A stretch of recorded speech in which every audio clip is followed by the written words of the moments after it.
All right, everyone. We are almost at the end of day one of scaling up. Hope everyone has enjoyed their day today and all the sessions. We have saved the best for last. I'm introducing Zhang, our head of creative here at Cardinal, who will be talking about creative as a performance lever. Hello, everyone. Rithika, thank you for the introduction. Really excited today to talk about performance creative with you all. I'm gonna really just jump right in. Before I dive into the meat and bones of my presentation, I want to set some context as to why creative matters and why we spend so much time talking about creative in regards to performance marketing. So Google reports that 70% of a campaign's success is determined by the creative. This is a similar type of stat that we see for multiple types of giant players like this. Meta has said something similar. Nielsen Group had said something similar. The point here really is that we spend all of this time creating and crafting the perfect media campaign, but we also need to make sure that the creative that goes in front of the end user is something that resonates and really drives performance forward. And of course, there is a large framework to make sure we do this successfully. I do have one other context setting slide that I would like to talk through with you guys. The new era of creative is kind of starting, driven by AI advancements, specifically within channels like Meta. So yes, I do have a fairly clickbaity article title up on the right side of my screen, but it is really noteworthy for us to talk about this Meta Andromeda update, which I'm sure you've heard about earlier today from other speakers. So AI is really changing the rules in Meta. Historically, what the platform has allowed is really more audience targeting signals managed by the advertiser. As AI has expanded and the ability of the platform has expanded, Meta is now able to take millions upon millions of creative assets and use those as creative signals rather than the historical audience targeting to essentially inform who is seeing your ad, which means now, as this evolves and grows, it's more important now than ever to feed the platform diverse, high quality creative. The competitive advantage really lies in the ability to be able to create these really targeted, persona focused creatives that help Meta understand who should be seeing what, and then to learn, adapt, and translate new insights into creative very quickly. All of this to say, creative is very important. We're seeing the growth of performance creative be even more important than it used to be historically. And that really is the precursor to my presentation today. So I'll walk you through a few major things. First and foremost, talking about the creative problem in healthcare that we see.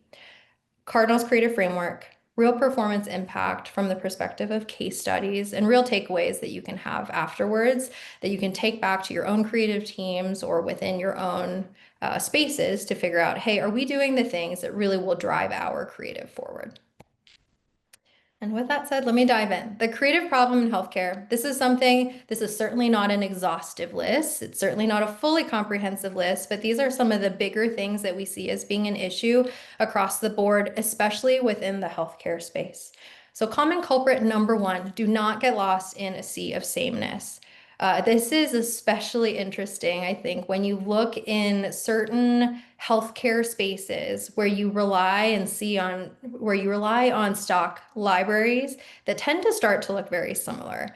So what I have on the screen on the right is pulled directly from Meta Ads library. I have pulled 5 different competitors within the hospital system spaces. I've removed the actual logos themselves, but as you look at them from a zoomed out point of view, they very much look like the same exact kind of ad.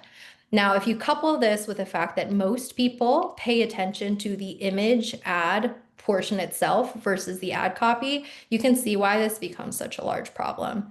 You don't want to be the type of advertiser or the type of brand that puts a lot of effort into creative that gets pushed out in front of a large audience that looks the same as everyone else, that isn't branded, that isn't showing and featuring your true value propositions. It's a missed opportunity for a lot of different players within the space. Another common culprit that we do see across the board although not universally, is value propositions without specific evidence. So nowadays, with how people engage online, consumers more than ever are a little bit more suspicious in regards to some of the claims that are made. So if we simply say as a brand, we are the best at this, or we are good at that, that often is not enough to truly drive differentiation. It's not necessarily enough to truly convince a prospect that you are the right choice for them. So I have a very basic example ahead of us for us to look at. These are two large players within the healthcare space and their approach to meta creative specifically for their heart valve service offerings. On the left, we have a asset that has a less specific value proposition. Trust the experts in heart valve care. Now, based on brand equity, this still could have a lot of weight. However, if you look at this from a face value perspective, you see that almost anyone could say the exact same claim if they are a service if they have a service offering within this space. Conversely, on the right, we have an asset that says fixing heart valves with more innovation and fewer incisions. This is highly specific. It makes a lot of sense, and it is a true differentiator that someone might be able to resonate with a little bit more strongly. The term fewer incisions the term fewer incisions is also one that is highly understandable for direct impact and benefit to that end patient. I would argue that the one on the right is more specific, is communicating a little bit more, and is telling a stronger message in regards to truly the value proposition for that player within the heart valve space. Having more specifics, at least as a backup, whether it is in image, which is preferred, or associated with the ad copy, those are things that will certainly drive performance forward. Another common culprit, and we'll dive into a few of these that are kind of similar, is the mismatch journey. So the idea that one size fits all for your ads. What we want to avoid here is showing one general brand message ad to different types of personas that have wildly different friction points, motivators, things that they care about. And then also use that same type of brand message ad in a similar format across multiple channels, across multiple placements. What we would find in this case, if this were to be a reality, is that for certain persona groups, they might really gravitate towards that messaging, but you are alienating and leaving out certain channels and certain personas within that specific framework of kind of this one size fits all. On the other side of things, with this mismatch journey, something that we tend to see as being a potential issue for players in the space include a disconnected full funnel. So is the scent continuity of what you're saying in a search ad similar to actually what they'll see when they land on the landing page? Are we making a claim that is really important to the point where someone has actually clicked and engaged with a social ad, but then we drop them on a landing page that doesn't talk about the same thing? Those inconsistencies tend to be major friction points that could cause a user to lose trust and then not engage or convert at the bottom whenever it's most important for them to.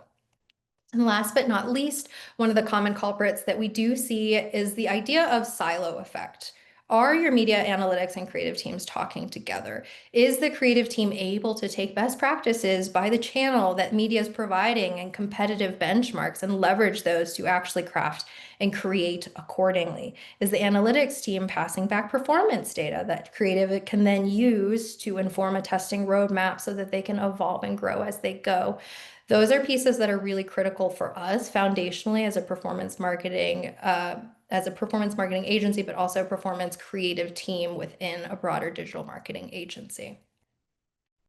So the main takeaway here, there's a lot of these pitfalls and issues that we see. Creative is really important. You want to own the controllable. It's one of the only variables you have full control over. It's critical to your broader performance and is absolutely something that is worth investing in.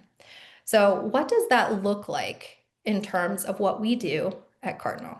So here is our performance creative framework. I will dive in first to the starting point when we think through how we want to craft the framework and build these journeys. It is really, really critical for us to design for the patient journey first.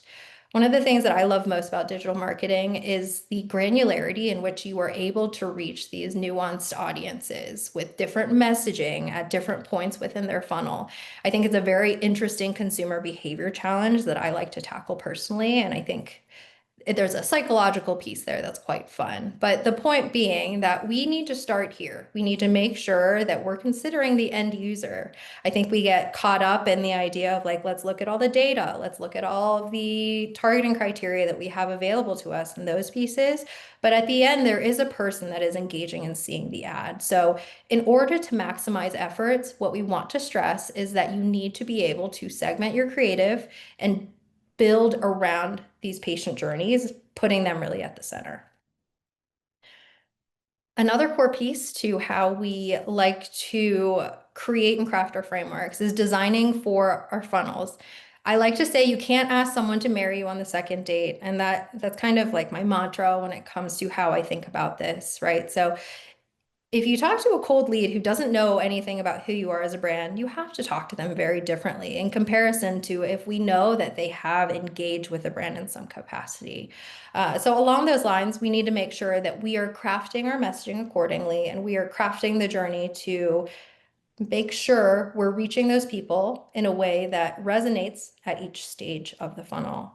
What that might look like, and I know most of you know all of these now, but what at a high level, what that might look like in the top of funnel, we might be more resource driven. Video plays a larger role here. In the mid funnel, we're tying a need to a brand. We're featuring broad differentiators. We see a mix of video, carousel, and statics. And at the bottom of funnel, this is where we kind of are driving the point home. These are succinct assets. They're driving the value proposition home and really inviting conversion. But the point being, we're talking to different people, or sorry, we're talking to people in a very different way across funnel stages. We also need to design for the channel. As you all know, we have very different types of channels that we can put spend behind. So with across those, there are very, very different best practices that we need to be aware of. Meta, for instance, has it needs to feel organic to the platform. We want to make sure with video that we're getting a value proposition across very quickly. We need to make sure that we're actually creating around the safe zones because with a lot of these channels, they're putting their own organic user interface overlaid on top of the actual image asset or video asset. We need to be aware of what that looks like and craft it accordingly. If we look on the other hand with PMAX, it's a completely different type of asset. We're using videos that we have to make sure are understandable without sound. We have image assets that are far more simple than what we typically see in Meta because of PMAX's tendency to remix and optimize and kind of create these Frankenstein ads for us. So we want to make sure that we're building according to what the channel mandates, best practices that we know will drive performance forward, and keep that as core to our briefing process and creative. Chase performance, that is a really core piece after we set up that initial framework to make sure that we're continuing to evolve and grow. We know that creative is always evolving. So creative fatigue naturally will set in across the board with almost all media, well, with all media campaigns, right? So we want to make sure we are putting fresh assets into market so that we can continue to engage and resonate with the audiences that are core to us. Along those lines, if we're already going to create, we might as well be really smart about how we're doing so. What we need to do as a creative team is then take performance data as it comes in, start to let it inform our testing roadmaps, and then put subsequent creative into market that allows us to, one, uh, focus on the strongest performers, but then two, see what additional insights we can gain that could then impact broader strategy and different efforts within our campaigns as we grow. This allows us to raise all ships as we continue to build, continue to gain data, and continue to iterate and optimize. And then last but not least, part of our framework is to make sure we are being flexible. One of the best pieces of advice I've ever received in regards to working within this space was that your real superpower is actually to be resilient. We know that digital is always evolving. Recent trends have pushed us in a very different place in comparison to where we were even 3 years ago. We're seeing this mass surge in UGC, AI, different consumers hating seeing AI, things like that. And all of those pieces should be a variable as we consider our briefing process and as we consider how we actually create. Creative needs to be aware of these changes and be able to pivot direction accordingly as we continue to see these evolutions, which are constant. Now, how does that translate in terms of real performance impact? I'd like to walk through a few major case studies that highlight some of the major takeaways or core framework pieces that I've reviewed earlier. So first and foremost, let's talk through a journey-based strategy that really allowed us to evolve a structure for our overall campaign, like overall comprehensive campaign for action behavior centers. By aligning every campaign to the patient journey, we were able to create a very scalable foundation that improved clarity, gave us the ability to test and improve lead quality specifically for action behavior centers. Now, I listened to Rich and Matt's session from earlier today. There's some of those pieces there that I think are highly relevant here. And they also talked about this starting point, which I will talk about here as well, just for context purposes. The challenge when we first, I guess, started this project was our paid media primarily relied on search and a small amount of lower funnel meta. There were other assets in play, but in general, you'll see that I have bottom of funnel highlighted. That is for a reason. Most of the pieces that we had were very much in relation to the bottom of funnel. Also, just about all of it was driving towards a similar landing page with the same conversion goal, which made it very hard for us to understand what journeys worked, what journeys worked for us, what the true clarity of that journey was, and then how to, of course, then improve lead quality. Along those lines, there were a few things that we did in our approach to make sure that we were able to gain that clarity and expand our understanding in tandem with media. So what we did was we mapped the journey, not the channel. As we expanded channels, added more to the mid and top funnel, added journeys accordingly. One of the critical things that we did was to audit every piece of creative, search ad copy, etc., and map them out in a framework that allowed us to kind of see it all together. So you'll see here, I have a blurry, on purpose, screenshot for the different journeys that existed, as well as the mapped sections. Now, this afforded us the ability to do a few major things. One, it allowed us to see where we had major gaps in regards to portions of the funnel that we felt were critical to still have that we were missing. Two, it allowed us to see if there were missing journeys altogether that we hadn't considered that we needed to put on our broader media and creative roadmap to make sure that we were creating and crafting these journeys. And then third, we were able to connect all of these pieces and these succinct journeys to see, hey, what are all the things we're saying across the funnel? And then what is that final landing page destination? Now, this screenshot kind of shows the after we did some of the updates in regards to reconnecting the pieces. But one of the major changes we did make was take more of that singular conversion goal and recommend different landing pages or craft and update slightly new landing pages to make sure we had very logical landing destinations in regards to all of those journeys. Essentially, what that allowed us the ability to do was see in a very succinct way the way that all of those journeys were impacting broader performance. It allowed us to see things like this specific journey, which we're pushing a good amount of spend behind, has really strong vanity metrics. However, what we're seeing with actual quality leads come in is poor. Therefore, we're going to move and shift budget away from that. This also acted as a foundation to our broader roadmap for, hey, where do we need to create next? What does that look like? And how do those pieces all kind of play together? As we flight new things into market, for instance, at different journeys, we can put them into our audit, take a look to essentially validate, is this messaging consistent? Does this journey make sense? And are we introducing anything net new in terms of value proposition or other types of language that we then need to make sure we have within our landing page structure as well? So it afforded us the ability to move from broader visibility to true control. And I really think it has been the foundational piece that we look at from a performance creative team with ABC to just make sure we understand all the moving pieces and also to inform subsequently what we do.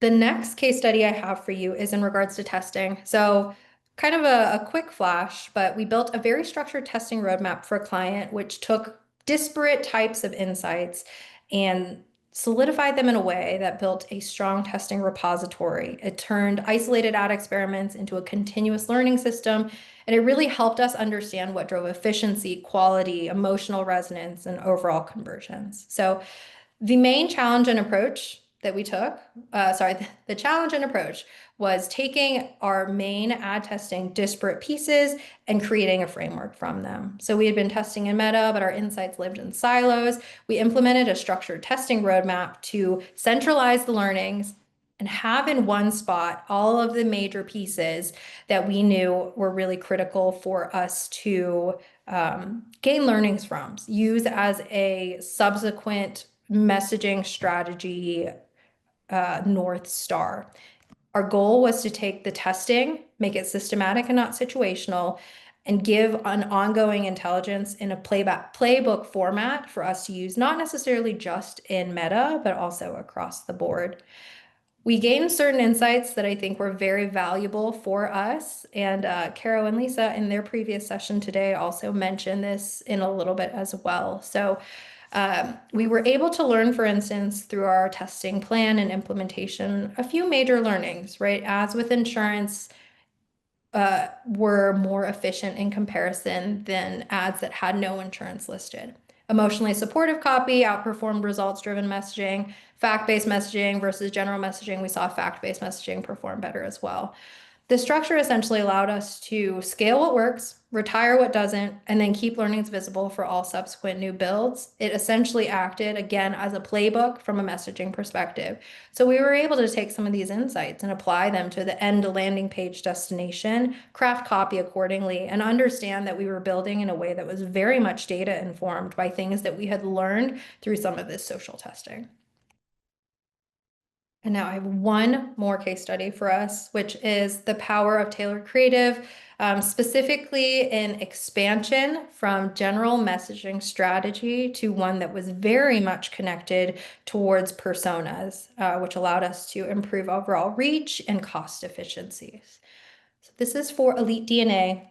Whenever we started working with the account, one of the things we did notice was in general, the messaging was fairly limited, and therefore our opportunities to connect with our end consumers was limited as well. So campaigns were running with very general targeting. They were speaking broadly to all audiences. We had glimmers here and there of speaking more specifically to some personas, but it was not necessarily clear or finite, spelled out in a framework, etc. The creative mostly leaned general. Some ads resonated with certain groups and others did not.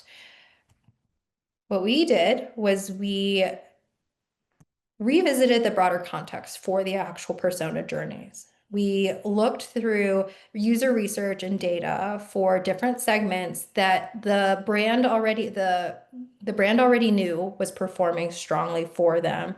And there were 4 main segments that emerged as opportunities for us to create crafted creative around. We dove into all of these subsequent journeys. We started to ask ourselves, what are the main motivations that that might impact how someone would make their selection in regards to this service offering? And what are the main things that we really need to make sure we're saying to resonate? So with that, we built out 4 completely separate ad sets or creative sets. We had video, we had carousel, we had static assets across multiple formats and placements, and essentially use that as our new starting point for our ad campaign structure.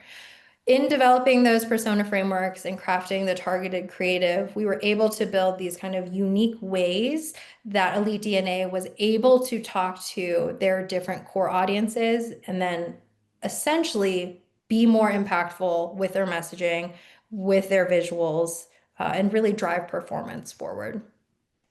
So, what was the actual impact?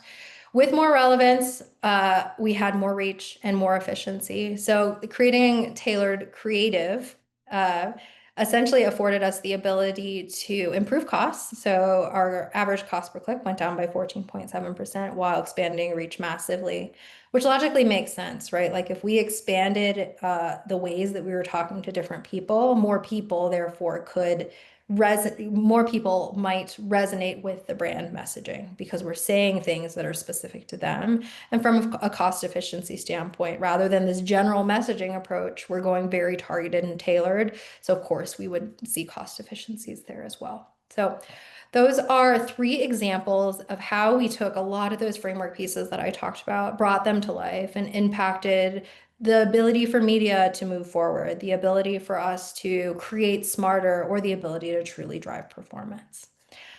Now, last but not least, takeaways. How can you apply this yourself? I like to make sure that I always leave these presentations with something that you can take back as a little checklist or whatever else to measure, hey, how are we doing internally from a creative perspective? What are things that I need to care about here? So this is a good recap for the entirety of the presentation, but the puzzle pieces that I would make sure you look at are on this slide. You want to make sure you are understanding the context for audience, understanding the context for channels, competitive positioning, proof and authenticity, and your broader collaborative team who is working on the creative. We talked about, with audience insights, crafting based on persona journeys with channel intelligence, making sure that we're able to match to best practices that are always evolving by channel with competitive positioning, making sure we're seeing the general value propositions that your competitors are saying and building and crafting value propositions that maybe say something slightly different in a very specific way, making sure that we're being really authentic and leveraging good creative core, I guess, raw pieces to work from, and then also making sure that media and creative plus analytics are talking, learning, growing, and testing. The very last thing I'll leave you with is this cheat sheet, and I only have 2 minutes left, so this is perfect timing. Afterwards, we'll be sending this deck out so all of you can have it to look at. I'm not going to go through this in full, but as I was thinking through the major pieces that I would want as a cheat sheet to take away to just quickly validate how I feel about my own performance creative, these insights were ones that I thought made a lot of sense. So I will send this to you, to whoever wants it as a takeaway. It'll be a nice thing to have and kind of your one pager from this presentation. Which you can use however you want to.